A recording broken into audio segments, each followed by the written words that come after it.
తర్వాత ఇక్కడ పేదవాళ్ళు కలిగిన ఇళ్లలో ఉన్న ఆడపిల్లల్ని ఎడాపెడా ఎలా ప్రేమించేశారు అన్న విషయాన్ని విశదీకరించడానికి మన ములక్కాడల పుష్పకుమారి గారు రాసినటువంటి గ్రంథరాజములు ఇవన్నీ కూడా. తర్వాత ఇవున్నాయి చూశావు. ఏమిటో సార్, టన్నులు ఈ సాహిత్యం నేను చదివి జీర్ణించుకునేసరికి నేను కాస్త ముసలనైపోతాను, ఆ పిల్ల కాస్త పెళ్లి. శ్రమ నీకేమీ అక్కర్లేదయ్యా. ఈ మొత్తం పుస్తకాలన్నింటినీ చదివేసి వాటి తాలూకు ఆ సారాంశాన్ని నేను వంట పట్టించేసుకున్నాను. నీ ఊరికే టెక్నిక్ చెప్తాను, నువ్వు ఊరికే ప్రాక్టికల్స్ లో పెంచడమే. ప్రేమ నిన్ను నేను నన్ను కన్నా మిన్నగా ప్రేమిస్తున్నాను అన్న డైలాగు హీరో పక్కన హీరోయిన్ ని కారులో కూర్చోబెట్టుకుని హీరో డ్రైవ్ చేస్తూ బయట వర్షం కురుస్తున్నప్పుడు మాత్రమే చెప్పాలి. నేను నిన్ను ప్రేమిస్తున్నాను అని ప్రేమకు చెప్పడానికి బయట వర్షం రావడానికి ఎందుకు చెప్పాలంటే నువ్వు అన్నమాట ఆ అమ్మాయికి నచ్చక కోపం వచ్చినా బయట కురుస్తున్న వర్షానికి భయపడైనా దిగి వెళ్ళిపోకుండా కూర్చుని పోతుంది. సరే అనుకోండి, మరి నాకు డ్రైవింగ్ రాదే. అబ్బా, నవలా కథానాయకుడికి రాదు అనే మాట ఉండకూడదయ్యా. పిడకలు చరచడం దగ్గర నుంచి ప్లేన్ నడపడం వరకు అన్ని వచ్చి ఉండాలి. అది రూలు. కారు ఎప్పుడు నిదానంగా రోడ్డులో చూసి డ్రైవ్ చేస్తూ ఉండాలయ్యా. నువ్వు డ్రైవ్ చేయడం బాగా వస్తే ప్రేమ నువ్వు కలిసి షికారు వెళ్తూ ఉండొచ్చు.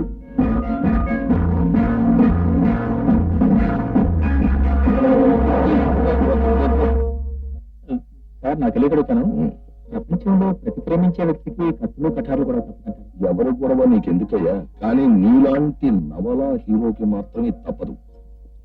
జాగ్రత్తగా విను. నువ్వు ప్రేమ కలిసి ఇలాంటి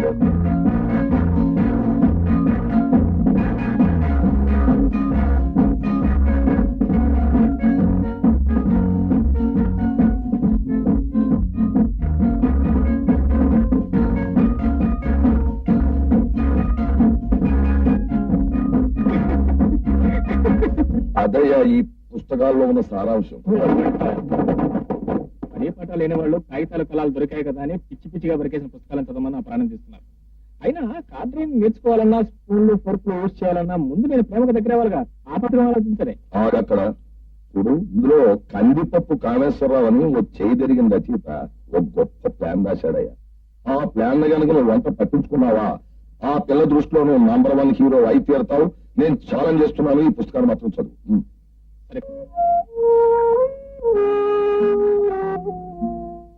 అయ్యా, ఇక్కడైనా ఇవి కారులో పెట్టమంటారా? చూడమ్మా ప్రేమ, మీ స్నేహితురాలు పెళ్లి విషయాల్లో అక్కడ వాళ్ళంతా మొహోట పెట్టారని అడ్డమైన పదార్థాలు తిన్నామంటే ఆరోగ్యం చెడిపోతుంది. ఆ పైన డాడీ, ఉదయం నుంచి నువ్వు జాగ్రత్త చెప్తూనే ఉన్నావు. నువ్వు ఇలా చెప్తూనే ఉన్నావు అనుకో, ఆ ట్రైన్ కాస్త వెళ్ళిపోతుంది, నేను కాస్త ఇక్కడ ఉంటాను. అవునమ్మా, ఆ మాట చూడమ్మా, ట్రైన్ లో జాగ్రత్త. అది మన బస్సు కాదు.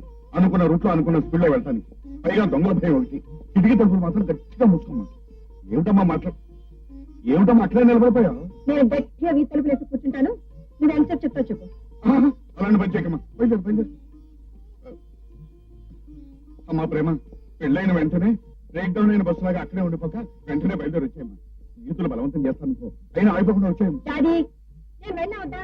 అదేమిటమ్మా, ట్రైన్ టైం అయిపోయింది. బయలుదేరు. ఇదిగో నేను బయలుదేరుతున్నాను, ఇంక నువ్వేం మాట్లాడద్దు. ఇంకేం మాట్లాడమ్మా. అమ్మా ప్రేమ,